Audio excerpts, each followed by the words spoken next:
জয় কৃষ্ণকালী মায়ের জয়, জয় সোনা মায়ের জয়, জয় মঙ্গলা মায়ের জয়। বন্ধুরা সবাই কেমন আছেন? আশা করছি সবাই ভালো আছেন, সুস্থ আছেন কৃষ্ণকালী মায়ের কৃপায়। আমিও ভালো আছি আপনাদের ভালোবাসায় এবং কৃষ্ণকালী মায়ের কৃপায়।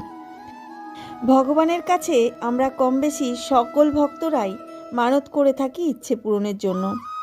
ভগবানের কাছে মানত করে সেই জিনিসটাই কি দিতে হবে বা নিয়ে যেতে হবে, তার কোনো মানে আছে কি?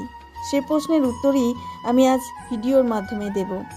যদি আপনি মনে করেন ভগবানকে মানত করেছেন শাড়ি দিয়ে পুজো দেবেন, তাহলে কি আমাকে সেই শাড়িটাই নিয়ে যেতে হবে? তার পরিপ্রেক্ষিতে অন্য কিছু কি আমরা নিয়ে যেতে পারি না? চলুন বন্ধুরা, আজকের আপডেট সেটাই।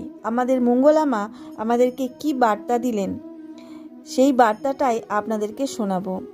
আমার ভিডিওর মাধ্যমে কৃষ্ণকালী মায়ের দর্শন করুন আর আমার ভয়েসের মাধ্যমে আমাদের কৃষ্ণকালী মায়ের আপডেট শুনুন। প্রত্যেক দিন আমি এই ভিডিওর মাধ্যমে আমার আপডেট দিয়ে থাকি কৃষ্ণকালী মায়ের এবং আমাদের মঙ্গলা মায়ের। স্কিপ করবেন না বন্ধুরা, সম্পূর্ণ ভিডিও দেখার অনুরোধ রইল। অনেক গুরুত্বপূর্ণ কথা আছে এই ভিডিওর মধ্যে, তাই শেষ পর্যন্ত দেখবেন। আমার এই ভিডিওটি যদি কোনো ভক্তের কাছে পৌঁছে থাকে, অবশ্যই চ্যানেলটিকে সাবস্ক্রাইব করে রাখুন, তাহলে আপনারা প্রত্যেক দিন কিছু না কিছু আপডেট পাবেন আমাদের কৃষ্ণকালী মায়ের মন্দিরের। বেল আইকন ক্লিক করতে ভুলবেন না, যাতে নোটিফিকেশনের মাধ্যমে আপনার কাছে সরাসরি পৌঁছে যায় এই ভিডিওটি। প্রথমেই আপনাদেরকে মায়ের ভোগ দর্শন করাবো। আজকে মায়ের ভোগে দেখতে পাচ্ছেন পঞ্চব্যঞ্জন এসেছে, অনেক তরি তরকারি এসেছে আমাদের মায়ের ভোগের সাথে, অনেক রকমের ভাজা, অনেক রকম তরকারি আজকে মায়ের জন্য এক ভক্ত ভোগ নিয়ে এসেছেন।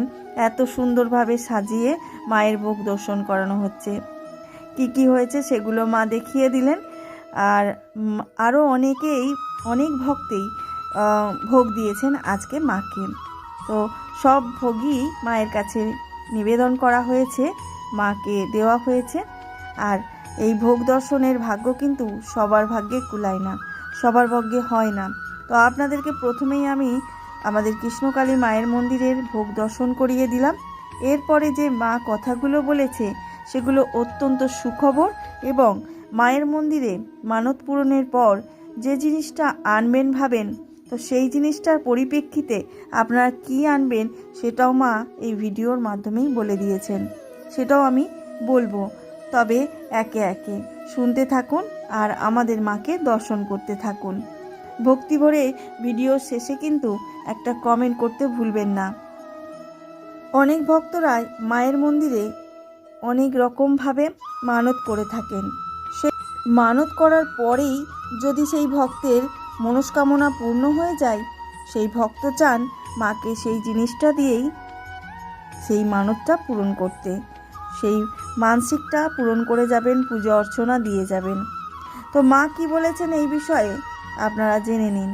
যদি আপনি ভেবেছেন শাড়ি দিয়ে পুজো দেবেন মাকে, তাহলে আপনি শাড়ি না দিয়ে, মায়ের কাছে অনেকেই শাড়ি নিয়ে আসে, যদি আপনি ভাবেন যে শাড়ি দিয়েই পুজো দেব, তার পরিবর্তে যদি আপনি ওই শাড়ির বদলে যদি আপনি পারেন 4টে ইট বা বালি সিমেন্ট দিতে পারেন। কারণ আমাদের মায়ের মন্দিরটা এখন বিশেষ করে দরকার।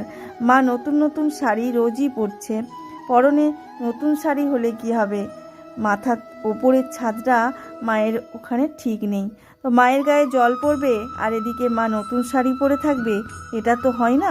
তাই ভক্তদের কাছে মা করজোড়ে অনুরোধ করেছেন যে যদি আপনারা পারেন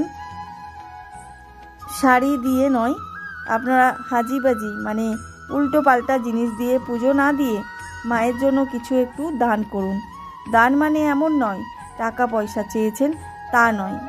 আমাদের মঙ্গলা মা কোনো ভক্তকেই টাকা পয়সা চেয়ে সাহায্য চাননি। তিনি চেয়েছেন ইট বালি সিমেন্ট যে যতটা পরিমাণ পারবেন সাহায্য করে যান, তাহলে আমাদের মায়ের মন্দিরটা হবে। তবে মা এটাও আশা দিয়েছেন যে 1.5 মাস পরে আমাদের মায়ের মন্দিরটা তৈরি হতে চলেছে। তার স্ট্রাকচার, মন্দিরের যে কিভাবে হবে মন্দিরটা, কেমন ধরনের হবে মন্দিরটা, তার পিকচারও কিন্তু ভক্তদের কাছে তুলে ধরেছিলেন। তবে সেটা অত্যন্ত গোপনে, কারোর কাছে আনা যাবে না, কারণ অনেক শত্রু লেগে আছে আমাদের মায়ের মন্দিরের পিছনে।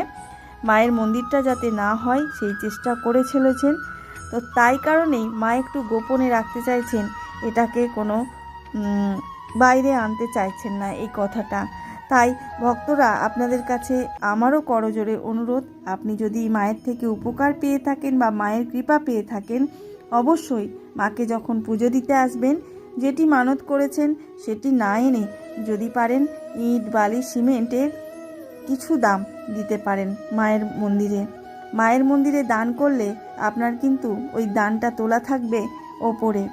আপনি যখন সংসার ছেড়ে যাবেন তখন আপনার ফেরত আসবে ওটা। হরে কৃষ্ণ, রাধে রাধে, জয় কৃষ্ণ।